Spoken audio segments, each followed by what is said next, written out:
Hello and welcome to Call Bang Sports. The Utah Jazz have made a recent trade for Talen Horton-Tucker. We're going to take a look at that today. I mean, Donovan Mitchell rumors. I can't have enough as much as I don't want to listen to any of them. So I guess I'm just a glutton for punishment. So we will talk about that. And then what would an NBA show be like without talking about Kevin Durant and his current situation with the Brooklyn Nets? So worked late Wednesday night.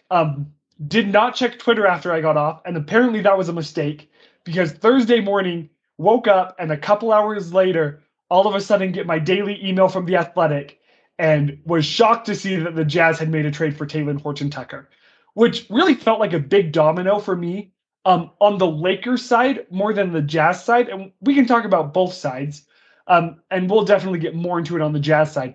But what did you think about it from the Lakers perspective, Dale? I'm glad you asked me that because I think the Lakers' perspective is really interesting.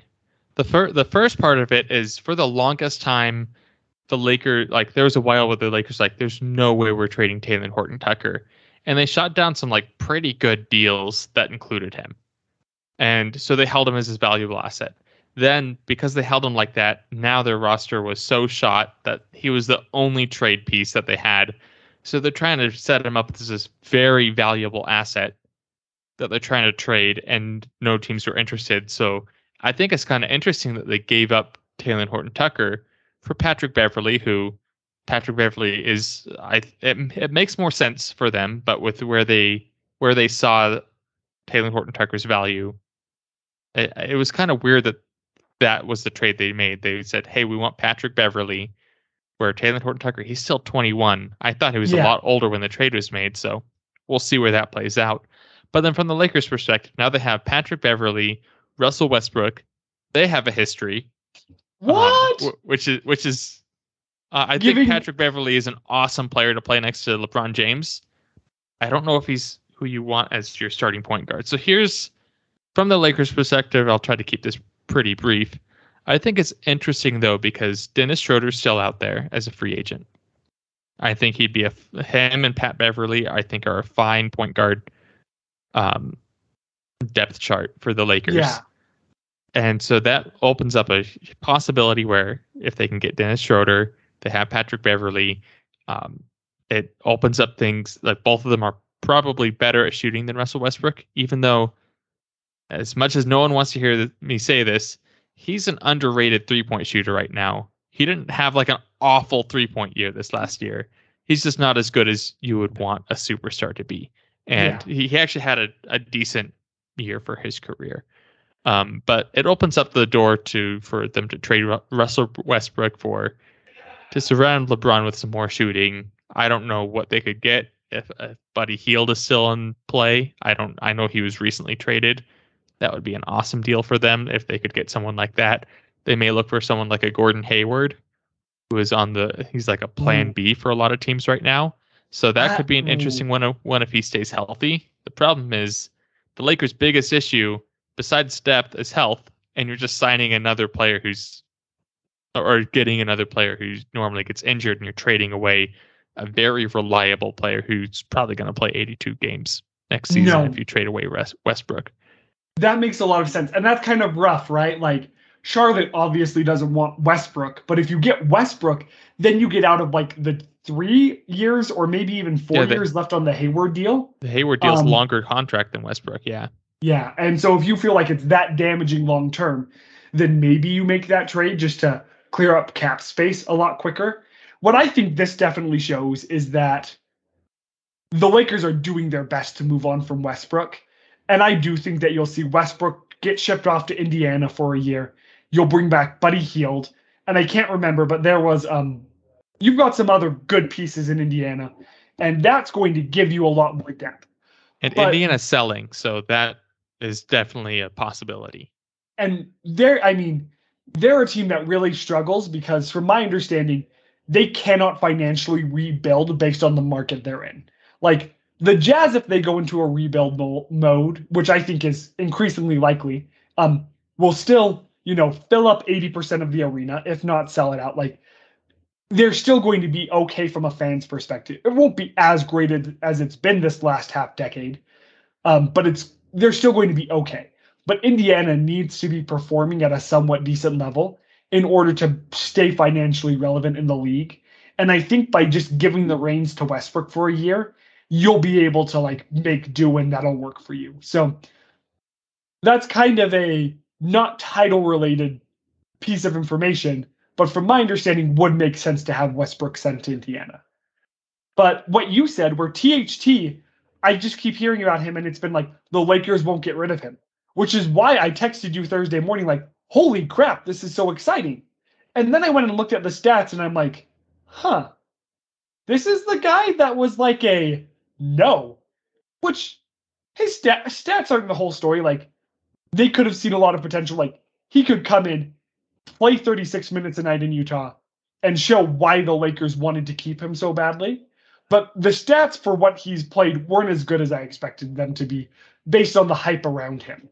So I kind of got the vibe I'm like, he might be getting some LA help here, where like mediocre stars in big markets, like, I don't know, Jimmy Butler. Ooh, That may be a little harsh. that is definitely a bit harsh. But Jimmy Butler, if he's playing, like if he's playing in Indiana, isn't going to have the same level of hype around him as he does in Miami. I think he's nearing that superstar level because of being in Miami, and I don't think he'd be there in another market. Yeah, and talking about Talen Horton-Tucker on the Jazz, he is the perfect player for the Jazz to get because all signs are pointing to the Jazz are going towards the rebuild. The Jazz were holding on to some, trying to keep it secret, like having people guess what they were doing, which Brian Windhorst definitely helped out with that narrative. But now it seems like they're pretty obviously saying we're getting rid of Mitchell. We're kind of blowing this thing up. I don't think they're actively just going to trade their veteran players just to trade them, but if they can get a pick out of them, especially an unprotected pick, you're going to see Conley, Bojan, Clarkson are all up for sale if the Jazz can gather draft assets from it. So expect to see. It's not like they're going and just trading them just to trade them, but if they can get an unprotected, decent first round pick, like they're gone. Yeah, I don't see the Jazz getting a unprotected first round pick for Conley, unless a title contender's star point guard goes down. And he should have gone to the Lakers if they were trading Westbrook. No, I mean, that's not a terrible deal. I definitely feel like if Westbrook, and there have been these rumors, right? I think the big thing is if you're shipping out Conley and taking on Westbrook, you want both of the first round picks that the Lakers have, right? And I don't think they're going to give them up. And in the end, I guess if you're like, we can get a 2029 Lakers pick, like LeBron's going to be gone. Like we've seen how like Davis really struggles to stay on the court. Like, are we concerned about this? I feel like the Lakers' relevancy has just been questioned more and more these last few months. Like LeBron was a breath of like brought life to the organization. And I think there's great questions about whether or not the organization will be able to survive after he leaves. Part of that is the fact that he has bled them dry from like his GMing. But yeah, the Lakers are going to struggle. So maybe Westbrook comes to Utah, but I think Westbrook gets bought out. Like, I just don't want a situation where the Jazz are in the news every other week for another fan rightfully getting banned for the arena for life from like yelling racial slurs at one of the Jazz's players. And maybe that wouldn't happen, but I don't think it would end well. Yeah, if he comes to Utah, the Jazz are getting 2 picks, which probably won't happen because LeBron is now extended. The Lakers are under less pressure. And then Westbrook gets bought out. That's almost definitely what's going to happen. Which, I think from the Lakers' perspective, I know we tried to shift it back to the Jazz. I think Bojan and Conley would be awesome next to LeBron James. Yeah. Bojan is bringing back a first-round pick, and so is Clarkson. Both of them definitely are first-round pick material. And probably Clarkson's, I don't know. I hope people aren't underrating either of them, but I would imagine you may get a young asset with one of them as well with a first round pick. But we kind of skipped over Talen Horton-Tucker. I know his stats aren't great. You look at his per 36 minutes, not super impressive either. We do have to realize, though, he's 21. He's kind of the age of a rookie right now. If you look at Devin Booker's numbers were probably better than Talen Horton-Tucker's when he was, because Devin Booker came in when he was, I think it was 18 when he was drafted. But he wasn't really incredible for 3 or 4 years because he came in so young. Even look at Kobe. Kobe kind of developed quicker than some players, but his first year or two weren't crazy impressive, and he had a pretty big role on the team that he was playing with. So he's coming in 21. I think it's a great pickup for a rebuilding team. The Jazz have shown that they can develop players. So I think either if the Jazz go in for a quick rebuild, which I think that's the hope. I don't think they're planning to be rebuilding for the next 8 years like some teams in the NBA have been. But he fits in right with that timeline. You're going to get a lot of rookies right around his age coming in, developing, and Jazz focus on development. If the rebuild lasts longer, draft picks don't fall where they want, they make bad draft picks, things like that, the Jazz can develop Talen Horton-Tucker like they developed Gordon Hayward, and hopefully they're smart with this one and they trade him before he leaves. And then you at least repool the assets to make it possible to rebuild in a quicker turnaround time. Yeah. I do think like the trading Beverly definitely means the Jazz do not expect to compete for a title this year, right? Like if you're competing for a title this year, Beverly is someone you want. You want him for the energy. You want him for, his defense. And it definitely takes what I think everyone really was leaning towards the Jazz doing with trading Donovan Mitchell and makes that much more likely. I still think there's a world in which the Jazz suddenly swing a few assets and attempt to retool to try to compete next year. But I think that that's a significantly less likely situation. I still saw that as an option up until this trade, but I feel like I've said, I guess, a million times, that's died down. Now, THT, like you said, has a lot of room to develop. I mean, he's only played an average of 62 and a half games these last 2 years, his sophomore and junior year in the league. And he averaged, his second year, 20 minutes, and he averaged 25. That's not a lot of time. We expect veteran bench players to produce during that time because they have had time to get to that point. But I think you need more time to develop. And if he's all of a sudden getting 36 minutes a night, that he's going to have a lot of success, especially if things are more geared around him.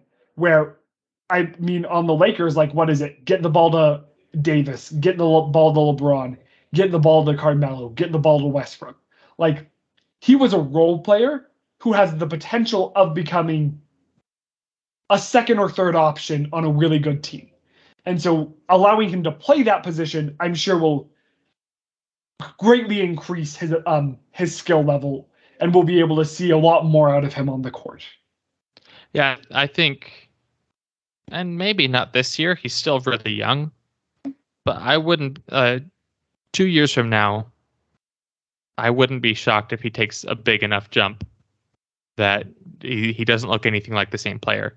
Yeah. And really, he's not a bad player. His biggest weakness, and I haven't watched a ton of Lakers games. I haven't watched much film of him, but just based off the stats, he just kind of needs to figure out his jump shooting a little better. Yeah. And it's 3-point shooting percentage is pretty bad, but I don't know. The Jazz have helped players develop a 3-point shot. Yeah, he's in a position. He's not like a weird body shape like you see Giannis, where Giannis has worked on this 3-point shot. His shot still looks kind of funny. Yeah, and that's okay. That's not his main thing. But Giannis has improved to above 30%.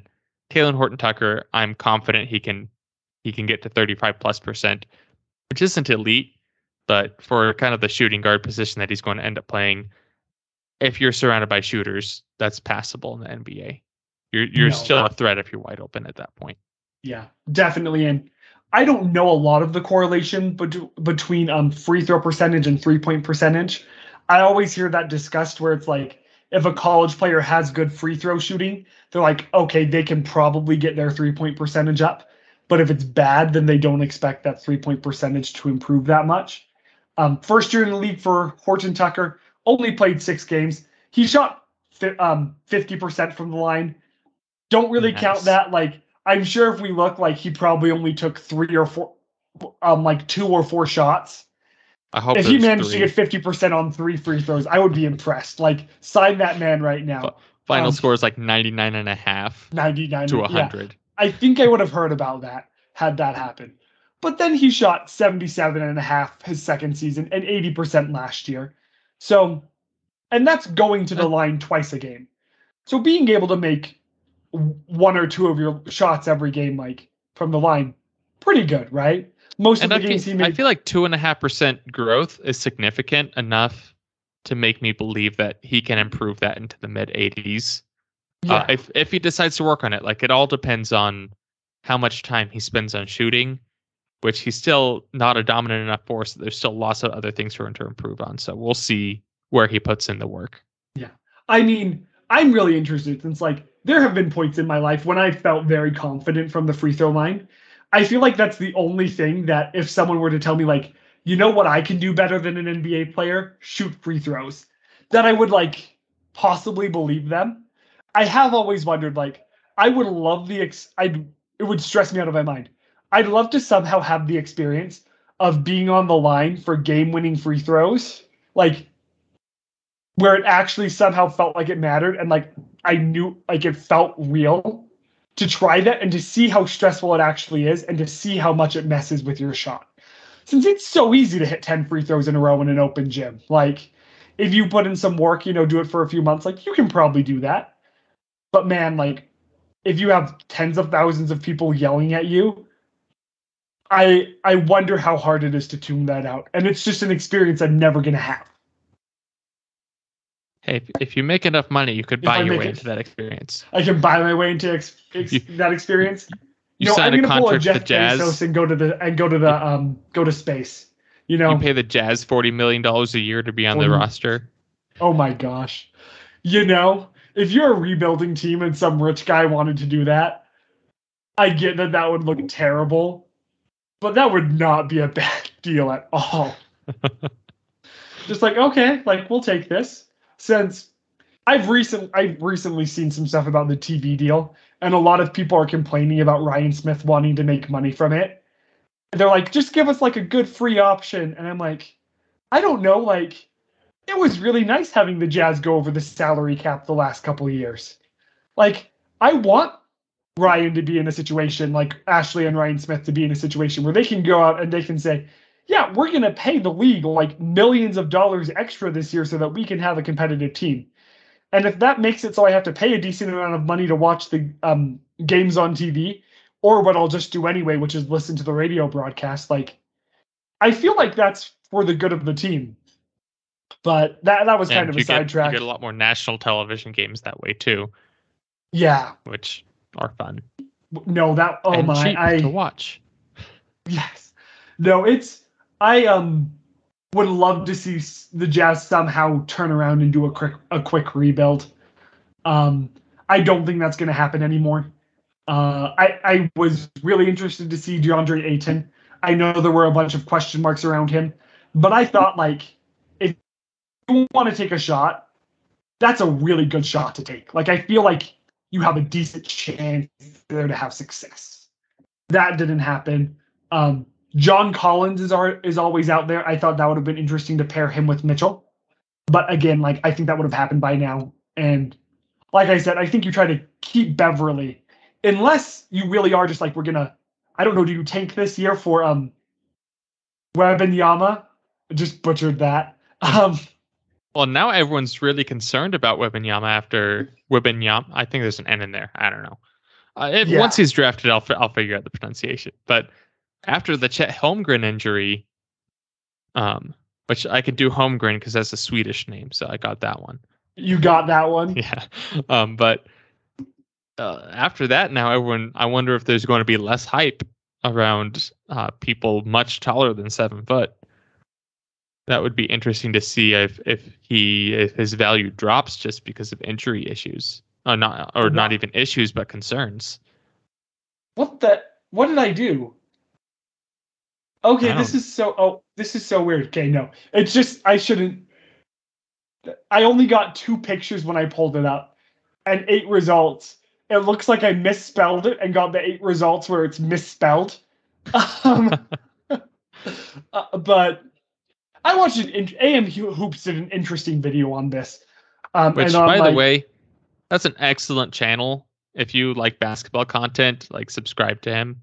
He puts out great content. And he made some comments about how I guess he found a study where a doctor talked about how there's more concern about white players over 7 feet based on what's considered a more typical structure. I've done no research on this. I know there's a lot of issues in the medical field with things like that being perpetuated about differences between races that are like absolutely not true. I could see this being true, but I want to like 100% caveat this with I don't know if that's true, and I don't want to make an incredibly racist comment. But like if that's true, I think that's interesting. And could definitely lead to like the questions. Like I believe Rudy Gobert is of mixed race, and whether or not that's helped him and things like that, it would be interesting to know, or whether it's just pseudoscience. But I'll be interested to see. And if that's the case, if we see teams, or if teams like unbeknownst to people already take that into account when they're looking at players. Like I know some Magic fans online who really wanted them to take Holmgren. And boy, I bet that those people are the happiest people in the world right now, though. Like that he's the guy you shouldn't have chosen just based on this, whether it's a fluke or not. Like it's really disappointing to see, though. It was going to be exciting to watch him play when he's not beating BYU. It was great to watch him then, but I'll like it a bit more when he's not beating the team I'm cheering for. Yeah, I kind of wanted the Thunder to come in and trade for Mitchell. And with Holmgren out, that's probably not going to happen. But that would be such a fun team to watch, where you have Gilgeous-Alexander, Mitchell, Holmgren, their whole young core, plus Mitchell. That would be almost guaranteed a playoff team. The trade that I've heard play in. The trade that I've heard that I think is the one I'd be the most excited for. And I think this is one of those trades where if we were to talk to fans of this team, they'd just say, why would we do that? It was the whole when like the Theis for Gobert trade was just the biggest thing online. And I'm like, yeah. Everyone in Boston loves this. Why would the Jazz do that? Like, you don't, like, they were just offering nothing. And yeah, why would the Jazz do that? I mean, when you look at what they got for Gobert, the interesting one to just have seen, I don't know what player, I can't remember who it was, but to trade Mitchell to the Magic for picks, one of their younger pieces who has potential, but Mitchell could kind of replace, and to have them try to accelerate their rebuild. And I think that would be interesting just because they've been in a rebuild since, Shaq left, right? And so that's been a minute. That's an interesting team because they have some really good young players, but they keep losing because the last 2 or 3 years, there's always been a key piece injured. Yeah. And so if they could stay healthy, plus Mitchell, that could be kind of like the Cleveland Cavaliers this year, where they just jumped out of nowhere and were really good. And plus Mitchell. I think they could be like that without Mitchell, but then you add Mitchell to that team. I think that'd be very interesting. And I don't think they'd have to give up many key players on their team. It would mainly be draft capital that they'd be giving up. Definitely. And I think I'd imagine they're under the cap, so they could absorb Mitchell's contract, but I think Jalen Suggs is the guy I've heard floated around. He's hurt, not going to be ready for the season. And Mitchell could play his position and kind of mesh around the other guys they've got. And again, like I could definitely see Magic fans being opposed to that. But it's also a trade that makes sense from both sides, where if the Jazz want to enter rebuilding mode, you've got a potential talent in Suggs that, yeah, he's making $7 million a year, but you can get a feel on whether you not want to re-sign him or not. And the Magic get, 3 years of Donovan Mitchell and are able to take a proven talent in the league to help them maybe get up to that, play-in conversation right now. Yeah, so the problem though is if you believe the NBA is fixed, which sometimes it feels like it is, he's going to the Knicks. The NBA set it up. The NBA believes he's going to the Knicks. If the here's what I feel like. And the Knicks are starting to feel like with their last trade offer, it was such an awful deal that I feel like the Knicks are starting to get confident. They're just like, yeah, we're going to be able to get him for whatever we want. Okay, so I mean, we've definitely heard Miami floated around for Donovan. Bam Adebayo is on a max contract extension, right? Rookie max. So they'd have to get rid of Bam in that case, right? I need to know where, because this rule, everyone knows it because they couldn't send Bam to Brooklyn. So where's been the whole Donovan to Miami thing? Where has that, it's a terrible deal to begin with, but do you really get rid of Bam for Donovan? I don't think you do. No, the Heat wouldn't.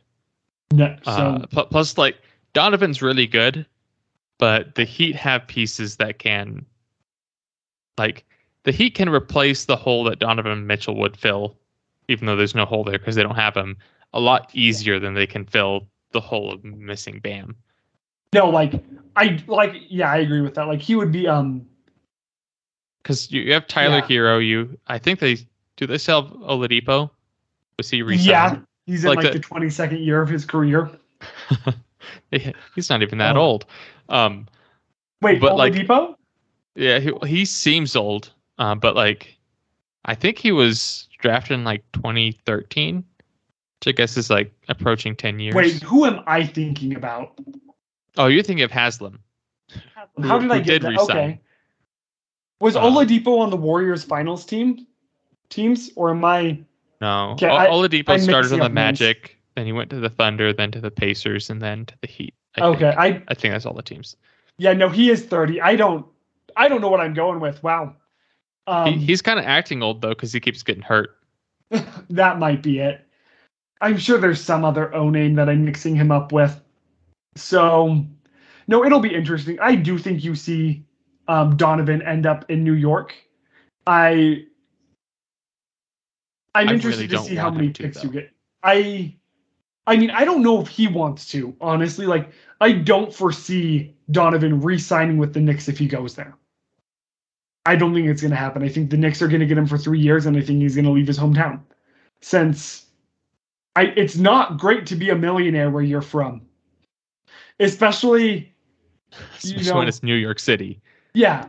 And especially where it's, I'm sure there's just so many differences in going from an upper middle class background to being a millionaire, where the majority of the people are in financially stable positions, to being in a slightly lower economic class going there and having a bunch of people that you want to help, but and I'm talking a lot on what I don't know about, on things I don't know. But there's that, and then it's and also there are stars that they'd be I prefer to win, but I need to take care of the money first. Look at Bradley Beal. I think Donovan Mitchell, obviously right now he's young. He needs to get his number one focus was getting that max contract. He's not at a point in his career to take a pay cut, but I think he has it in him where it's after this contract and the Knicks let's say he goes to the Knicks and then try to re-sign him. I can totally see him leaving, even though it's going to end up being a little bit less money somewhere else because the Knicks aren't going to give me a winning roster. Here's the thing, though.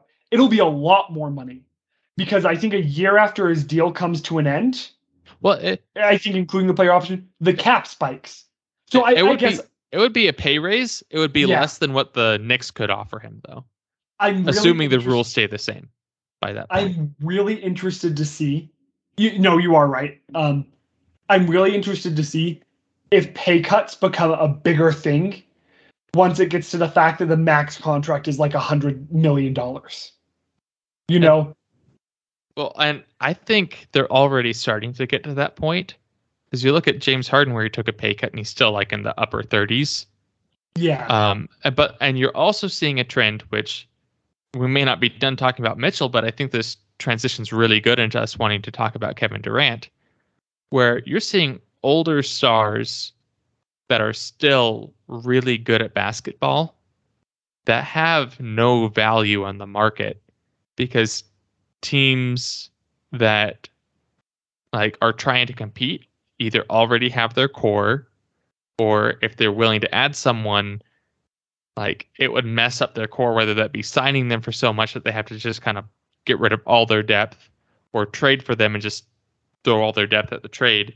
The teams are starting to realize that depth, that's really valuable, and so they're willing to blow it up for a player who's young and a star, because they're like, hey, if we can hold on to him, we get a star player for the next 15 years. We're now contending for 15 years. But you look at LeBron James, who he probably realized there might not be as big of a market for him as he would like when he entered free agency, which might be why he signed an extension. Looking at Kevin Durant, where he's up there in age, no one wanted to trade for him, even though he's under contract for a long time, both because of his history and because like how much longer do we have him? Same thing with Kyrie Irving. He couldn't find anyone to sign him. He's not even that old. He's like younger 30s. Yeah. And there's other things like there's other things in that off the court issues, but I think people are maybe it's just right now in the NBA how it's going. I don't know if it's a trend going into the future, but like once you hit age 30, even if you're a superstar still, your value is not the same to other teams. And so that's kind of an interesting trend that we might be seeing of stars either having to stay with their own team, or if they want to move in free agency, which has become really common recently, they may just have to take pay cuts because other teams won't want to pay them the max anymore. Yeah. No, I think the big thing with Kyrie Irving and Kevin Durant specifically, and you can even lump LeBron James into this, is they want to be on contending teams, right? Like if it was just the Nets trying to trade Kevin Durant to the highest bidder, like I think the Jazz could have put together a really appealing package for Kevin Durant, you know? But the highest bidder doesn't want him. No. That wouldn't be a winning team anymore, and he would just request a trade. I mean, I'd be interested to see, right? Since they definitely want some young people. And but if the Jazz, let's say you throw in like 3 of your own picks, the 4 picks you just got from Minnesota, whether or not you're able to give the young talent back the Knicks want, but then you have Kevin Durant and Donovan Mitchell together, like I think that I don't know if that's going to be a title contending team, but the chance to get KD is a really great chance. But when Kevin Durant's like, I want to go to either Miami, which there's no good trade packages with, or I want to go to Phoenix, like that's the thing. It's Phoenix is the only one that I can see make sense. Yeah. And it doesn't make sense until I think I don't know if it's mid-December or the trade deadline. I think February, sometime late January or early February, because DeAndre Ayton is able to get be traded. Part of that deal. Yeah, Ayton has to be part of the deal. I can't remember. Ayton got a max deal with Indiana though, right? So not only do you have to somehow work out the Simmons situation based on the contract, Ayton has a no trade clause, like from a year from I think when the contract was signed. So that means that Ayton has to approve the trade. So if he just wants to continue to stiff the Suns, or if he just doesn't want to go there, it's not necessarily vindictive. I don't, and it's always possible to mend things. I always like to look at, I think it was the early 90s, Hakeem Olajuwon hated the owner on the Rockets. He wanted to leave. He demanded a trade. And the owner held out and they eventually mended things and then they won 2 championships with Olajuwon. So it's always possible to do that. It's people. People are weird sometimes, like, and you can always fix that relationship. So it's possible that Ayton stays. But with how the organization handled things, if I was in his shoes, I'd be like, okay, great, I got paid. I'm on a good team, but I don't trust this organization. They don't care about me. I'm going to leave. And so I don't think it'll be tough for them to figure out get him to approve a trade. Even if he was willing to go to Indiana, which is a team that's not ready to compete. So they could trade him pretty much anywhere as long as he'd have a good spot on the roster. I do wonder how confident he was in that offer being matched. I'd imagine he was pretty confident that would be matched. So, I mean, I wonder if there's a world where, the Suns decide not to match it. All of a sudden, he's in Indiana for 4 years, and he's like, it's like crap. Ooh, this was not the end goal. But, he's not going to be sad about going to Brooklyn, too. As a young 20-year-old being in New York, not going to be disappointed at all. Especially tons of endorsement opportunities. Tons of endorsement, the social life. I mean, Phoenix is, a big market. But I'm sure the social life just pales in comparison to what you can have in New York. I know it's I don't get how the NBA decides big markets. It's really, really big markets compared to slightly smaller big markets. Okay, because it's LA and New York and Chicago, which are all actually big, but those are some of the bigger markets. NBA also considers Miami a big market. Miami's not even 1 million people. You look at the Phoenix metropolitan area, and it's massive. Yeah. There's a ton of people who live in Phoenix, but that's considered a small market. I do wonder how much of it is just this has a nightlife that the players want. And I wonder. I would imagine revenue opportunities off the court play a role in it too. That makes sense. I always kind of feel I'm how is Orlando a small market? And then I went to the airport and kind of okay. Maybe I think Orlando is bigger than it is, since this is a pretty crappy airport for an NBA city. There's a lot of money in Orlando, but Disney kind of hogs all of that. Yeah. I mean, so I'm interested to see what happens there. I do think there's a world where KD gets dealt during the season. But like you said, I think the hard thing is that KD wants to get dealt to a really good team. And the Nets want to get really good players back from that really good team. And what situation works with that, unless other than a KD Giannis swap? And why would you do that? You wouldn't do that. Don't. It's because Giannis said that he wanted to play for the Bulls. I find that hilarious. Did you hear that clip? I did. Wasn't it essentially he's well, I mean, they're one of the iconic teams in the NBA. If you're growing up in Greece when he's growing up, wait, he's older than us. Yeah, he's older than us, so. But only by a couple years. So I guess he would have gotten the tail end of Jordan. Yeah, but still Jordan was the guy. 27. So 27, born in 94. So he's 7, 8 years old. But was he even Jordan watching the NBA when he was 7 or 8? I don't know. But I mean, I totally get and maybe. Sorry, we're just cutting each other off today. Everyone's just putting so much into that. Everyone's reading into it. He was honest. I think that's the frustrating thing. He didn't just answer the question in a blind, loyal way. But what has he shown other than that one line to make us think he's going to Chicago? Well, I also think Giannis is playing the game right. He wants to keep Milwaukee on their toes. He wants to be competing for championships. Yeah. And he'll use the leverage that he has to make sure the ownership keeps paying. And if they don't, I think he's 100% willing to leave if they're not putting the right roster around him. Yeah. But I don't think he will just to leave. Some players might. The type of player empowerment that I feel Giannis has exercised. I fully believe that when he signed that 5-year deal, that when everyone thought he was going to sign a 1-year deal, that there was some discussion about him if things went down south, that they would make sure to trade him and that they would help him out, which made it more of a prove it deal. But it's not like Kevin Durant just absolutely blindsiding the entire market the day that free agency opens. I'm still honestly kind of don't like the discussion, and I've said this before on the podcast, where people go back to Oklahoma City and people go back to Golden State and like use those against him. I mean, like, what's so bad about him leaving Oklahoma City? Per se, like, I get that I wanted him to stay. I wanted him to stay for the NBA. I think it would have been a more competitive NBA.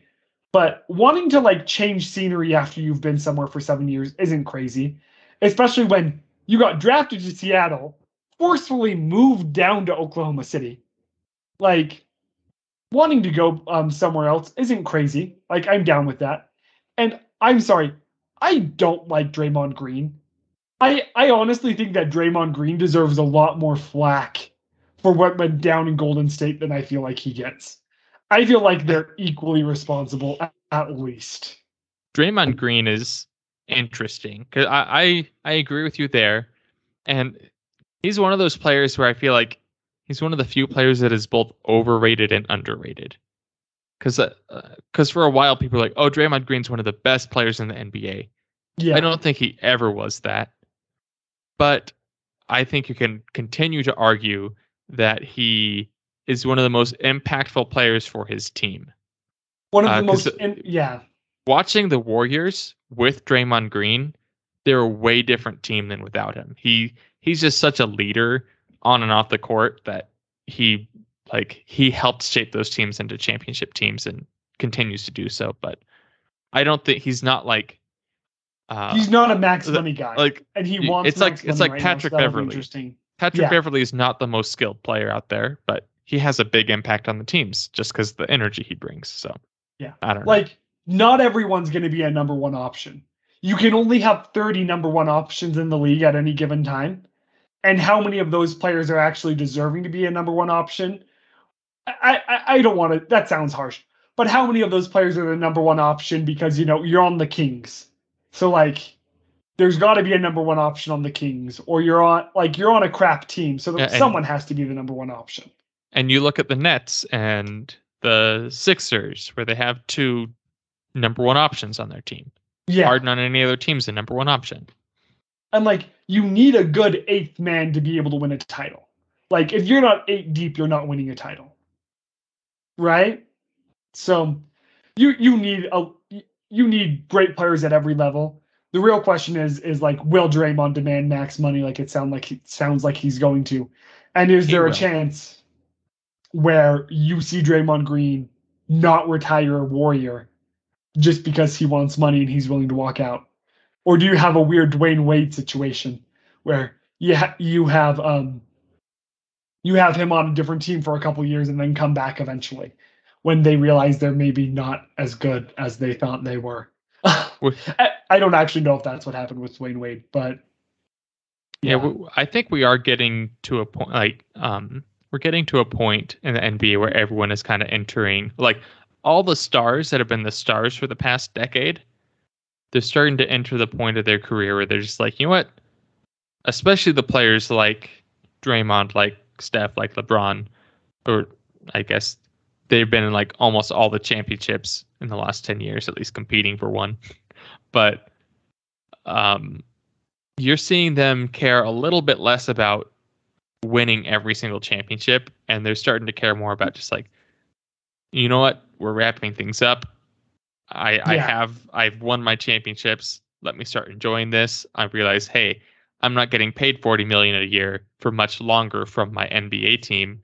Let me start focusing on other things. Let me get paid that $40 million while I still can. So yeah, I think I'm interested to see, because you mentioned players may be more willing to take pay cuts, but now we're entering a stage where a lot of stars are entering the stage where they just might be like, you know what, I don't care about winning anymore. Just pay me my money.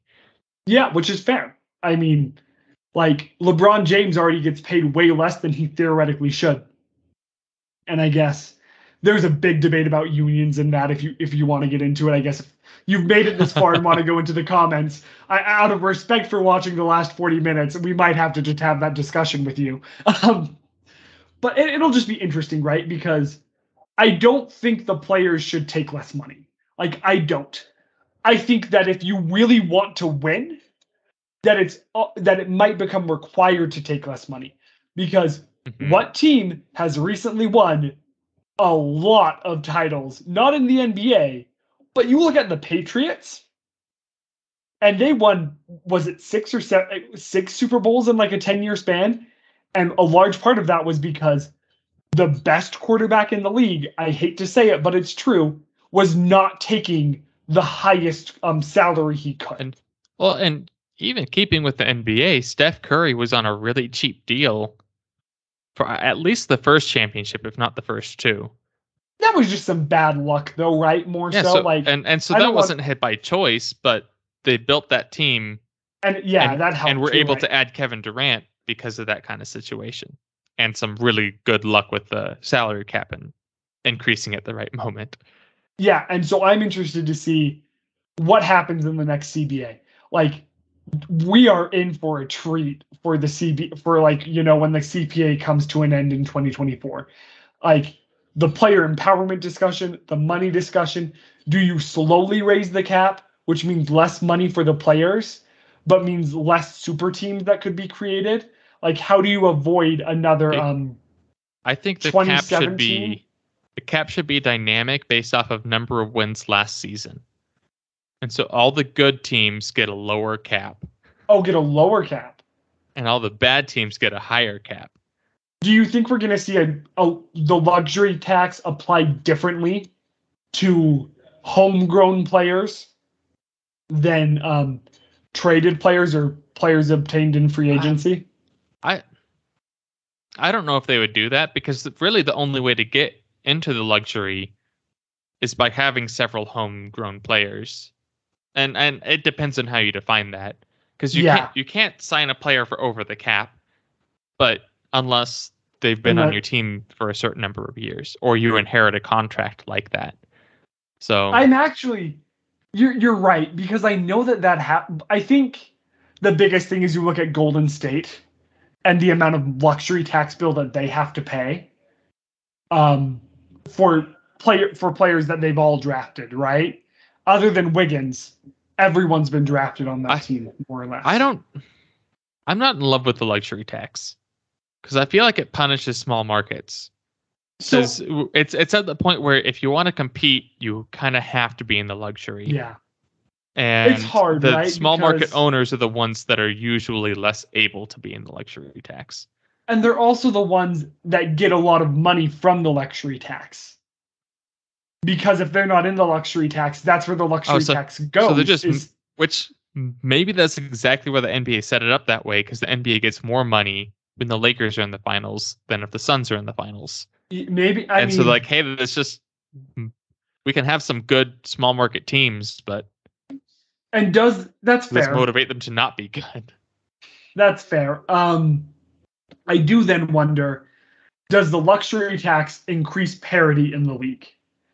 Does it make it so like you're forced to make changes and you're forced to blow apart your team so that you're not getting repeat title winners as much? Unless you're just willing to go into it. The data hasn't proven that at all. Look at the last decade, and it's been Steph Curry or LeBron James every single year. It's been Steph Curry. It's been different teams with LeBron James, but wasn't there? I think there might have. Was there weird salary cap stuff that happened that helped LeBron get to the Heat that year as well? Wasn't there weren't there two CBAs? I think you had a CBA that got LeBron to the Heat, and a CBA must have been, because they signed 3 All-Stars. Yeah, so and Dwayne Wade there's no way that would have been and they hadn't. I don't know. They didn't have a great roster that first year, other than the 3 All-Stars. So, but if you look, since I'd have to look into this, that feels like 2 quick back-to-back CBAs. Since you had the original lockout, you had a CBA that got KD to Golden State. But then after that CBA, and after like things kind of happen to like work out the huge cap increase, we've had a lot of parity the last 5 years. Golden State's the only repeat title winner the last since Toronto won, or since Golden State won the year before Toronto won. But you still have LeBron in there. So, because the last 5 years is Steph, LeBron, You only have LeBron, Kawhi, and Giannis. Yes. Steph. Wait, Steph. Isn't it Steph, Kawhi? Well, I wasn't doing an order. Sorry. Okay, yeah. No, I'm being overly. Yeah. So I'll be interested to see. But I really think you have to fix the cap in some way that doesn't allow the creation of super teams. But can you do that if players are like, oh, I'll take $70 million. I'll take a $10 pay cut and make $70 million. Sorry, a $10 pay cut. I'll take a $10 million pay cut and make $70 million a year. You can pay me $79,999,000. Yes, it's a $10 pay cut. But $10 million is a lot less when you're making $70 million than it is when you're making 30. So that's true. It hurts a lot less to. Yeah, that's true. But then again, I mean, maybe with inflation right now, 70 million is the new 30 million. And with that, I think the role players are the ones who are going to. So like, they're going to get the bag. I don't know if it's going to make a huge difference because, like, if you take a $10 million pay cut now, you're getting one good role player, probably a little older. If you have your three top players take a $10 million pay cut, then that's 30 extra million that you get. That you now get one good role player for. Yeah, one good role player. With the inflation of role players at that point. With the inflation of role players. Because in 10 years, I would imagine role players are now getting paid $25 million a year. Yeah. Like being sixth man of the year is going to be a lot more cush gig, 7 years from now. I know you're going to be like above the max now as a sixth man. Yeah. Yeah. It'll be interesting to see how that impacts the league. I'm also just waiting for the day. Like, I feel like we're on a sports bubble when it comes to like how much the Big Ten has just got announced that they're going to make, what the SEC is going to have in their new grant of rights. That's a whole conversation. Like I like, is that the end of NCAA football? That's a realistic option at this point. Yeah. Which is kind of scary. Yeah. A lot of teams will be left in the dust. It'll just be so interesting when the West Coast representation, if that happens, is going to be USC, UCLA, Washington, and Oregon.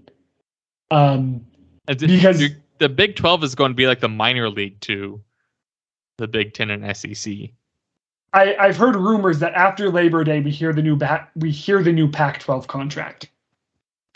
That's going to be interesting. And by rumors, I mean I've heard people say they have a source. I'm not like out here, with my sources at the University of Utah or anything. Utah State's going to the Pac-12. Oh my gosh. Oh, that would be hilarious. They have a good team this year, or at least they're supposed to. They haven't proven it yet, but I mean, they had a really good team last year. I think there's been a lot of disrespect. I think you're going to see them at 8 or 9 wins, and that's like me spitballing. That's solid though. If you get to 9 wins, like double-digit wins you're among the best if you have a tough schedule. Last year was amazing for them. Like, props to them. I mean, yeah, you were the third best football team in the state. And I won't say who I think the best team was, but SUU. SUU.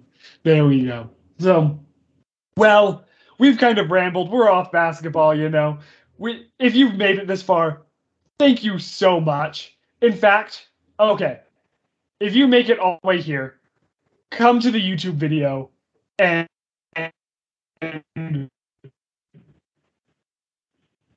if you make it, I'll send you one of the hats we have.